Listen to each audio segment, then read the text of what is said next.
Seguimos meditando el Evangelio de Mateo, esta vez en el capítulo 8, desde el versículo 5 hasta el 12, que nos narra dos milagros de Jesús. Ayer veíamos la sanación de un leproso, que era para los judíos lo más maldito que podía haber.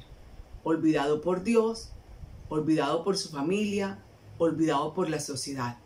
Nadie más maldito que un leproso.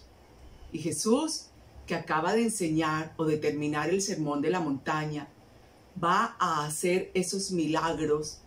En cristología se llaman signos. Va a hacer estos signos para confirmar que lo que él ha dicho es cierto.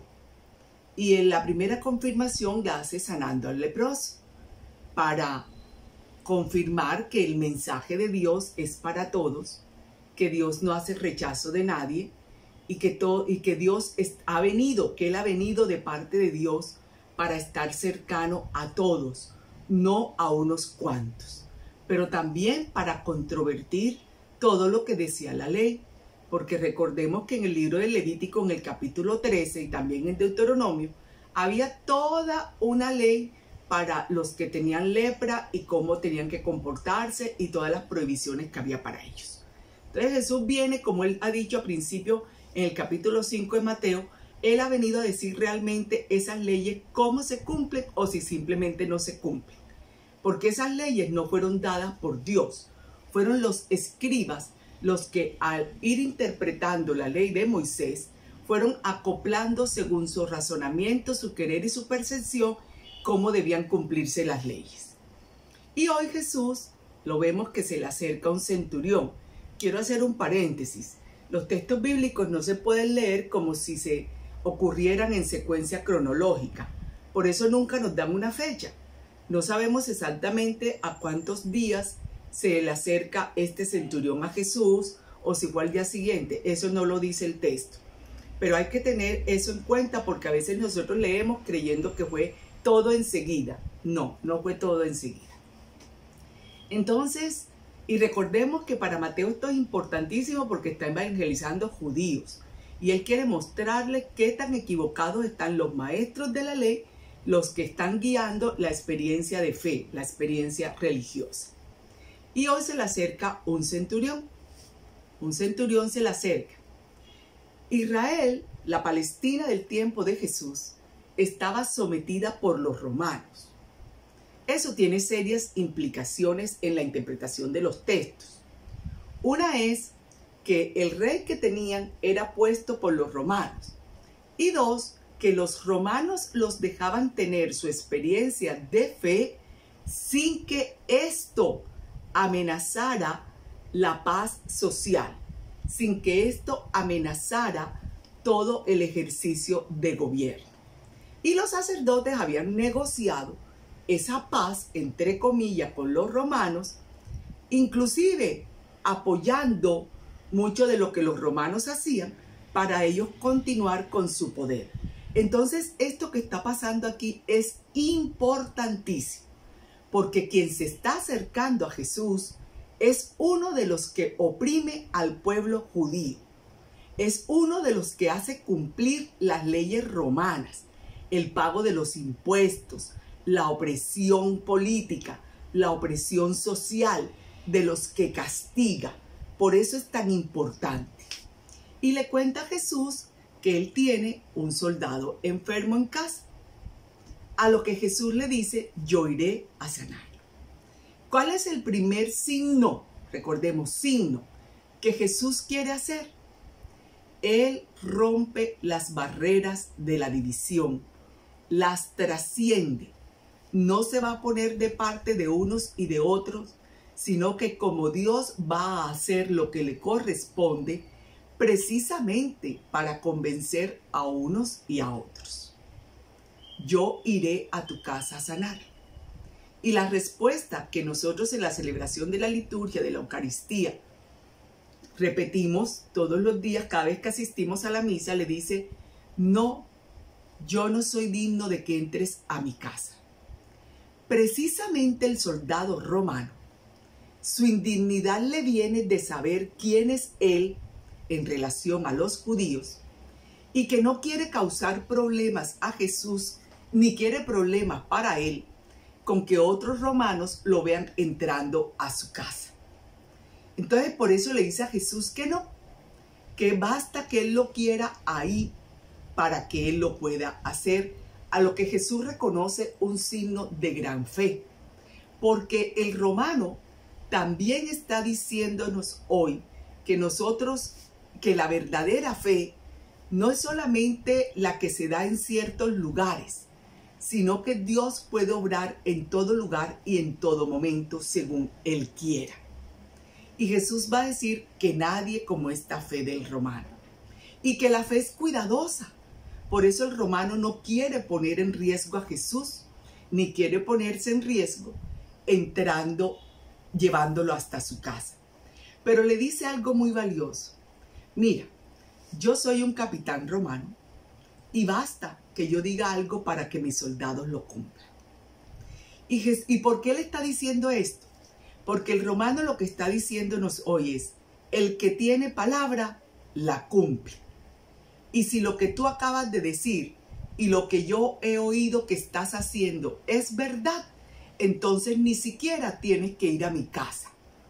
Porque la autoridad que da la palabra que se cumple, no la supera nada ni nadie. Y esa es la autoridad de Jesús. Una palabra que se cumple, que no la hace retroceder ni acobardar nada ni nadie. Y nos narra el texto otro milagro, otro signo. Recordemos que Jesús está en Cafarnaúm, en tierra de Pedro. Recordemos otro signo, la sanación de la suegra de Pedro. Realmente, y los que me están escuchando y son médicos lo saben, la fiebre no es una enfermedad. La fiebre es un síntoma de una enfermedad. Y el texto bíblico no nos está diciendo realmente cuál es la enfermedad que tiene la suegra de Pedro. Incluso hay veces en que hay personas que podemos padecer fiebres emotivas. Pero el texto no nos está diciendo cuál es la enfermedad que tiene la suegra de Pedro. Solo nos está diciendo que al Jesús volver a la casa de su discípulo y saber que su suegra está enferma en la cama, pues va hasta el cuarto, la toma de la mano y la levanta de esa enfermedad. Qué gesto tan bello. Porque Jesús va hasta lo más íntimo de la persona, nada más íntimo que un cuarto. Él mismo nos lo va a decir cuando nos enseña a orar. Recuerde, en el cuarto, cuando estés en el cuarto, cuando estés en lo íntimo, cuando estés alejado de todo lo que te distrae. Y hasta allá va a ir, hasta la intimidad de esta mujer, que puede estar sintiendo muchas emociones al ver a Pedro seguir a Jesús. Una, precisamente que los romanos los castiguen. Dos, que el negocio de Pedro de ser pescador lo ha dejado tirado por irse detrás de Jesús. ¿De qué van a comer? Tres, que el cabeza de la casa no está y los ha dejado vulnerables. Así que hay muchas situaciones que están moviendo las emociones de esta mujer. Y el texto lo único que nos dice es que Jesús va a esa intimidad, la toma de la mano, la levanta, le dice que a esa enfermedad, a lo que le está produciendo esa fiebre, que sea sanado, y la levanta y la mujer se puso a servir. Y quiero entonces también decir que cuando somos verdaderamente sanos, servimos a Dios. Servir no es una imposición. Servir es un fruto del encuentro personal con Jesús que nos seduce, que nos anima para querer que otros también lo tengan. Que Jesús mismo nos va poniendo en el lugar y en el momento en el que tenemos que servir. Servir no es para buscar fama ni para buscar dinero. Miren el servicio de esta mujer, lo que le correspondía hacer a la mujer en esa época.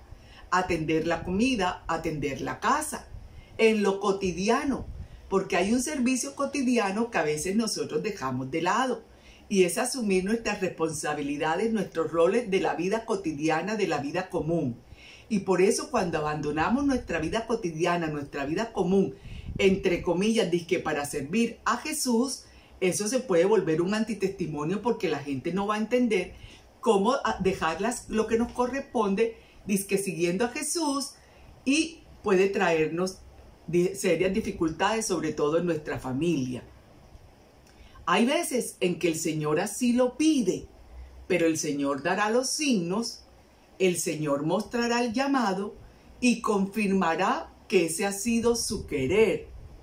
Personalmente, puedo contarles, para la gloria de Dios, que el Señor me tuvo alejada de todo 7 años, viviendo de su providencia, de lo que a través de su generosidad hacía que otras personas llegaran a mi vida, pero todas las puertas para trabajar se cerraron, todo lo que yo quería hacer se cerró, y me dio el Señor una gran escuela de conocer la providencia de Dios. Pero fue un momento de mi vida determinado. Ahora estoy nuevamente con responsabilidades, trabajando, ejerciendo la profesión, estando en mi casa con mis responsabilidades. Entonces hay que tener cuidado, porque una cosa no separa a la otra, y sigo sirviendo al Señor. Eso no limita. Por el contrario, puede ser un buen componente para el testimonio de lo que es la vida, porque este soldado nunca le dijo a Jesús: yo, si lo sanas, dejo de ser soldado y me voy detrás de ti. Él continuó siendo un centurión romano con todas sus responsabilidades y viviendo desde esa experiencia que tenía que ser muy dura, ser un hombre de fe siendo centurión romano, siguiendo a Jesús. E igual la suegra de Pedro, ahí en la casa, con lo que le toca hacer, ha tenido una experiencia que seguramente le va a ayudar a comprender por qué su yerno ha decidido seguir a Jesús. 2 signos, recordé, no se llama en la teología, en la cristología, milagro, sino signos que vamos a leer como milagros, como milagros. Y por eso Jesús nos va a mostrar en los textos bíblicos 3 clases de signos, unos sobre las personas, otros sobre las naturalezas y otros sobre la muerte, que son las resurrecciones. 35 va a ser Jesús en total, según los evangelios, en estas 3 categorías. Signos que nos confirman que Dios está cerca. Espíritu Santo, ven, ayúdanos. Ayúdanos para acercarnos a Jesús sin temor, como lo hizo este centurión. Para nada de lo que hayamos hecho o de lo que seamos nos haga sentir indignos para acercarnos a Él y colocarle ante Él lo que se llama intercesión, nuestras necesidades y las de los demás. Ayúdanos, Espíritu Santo, porque quizás en nuestra casa hay una suegra, un hijo, un hermano, una nuera, un yerno con una fiebre muy alta, que nosotros no sabemos lo que le pasa. Y esa fiebre se puede manifestar de diversas maneras: con silencio, con mutismo, con encerramiento en un cuarto como estaba esta mujer, con agresividad, con emociones que suben y bajan de muy diversa manera. Ayúdanos, Espíritu Santo. Ven en nuestro auxilio en el nombre de Jesús y toca a los afiebrados de nuestra casa, para que todos nos levantemos a servirte. Ven, Espíritu Santo.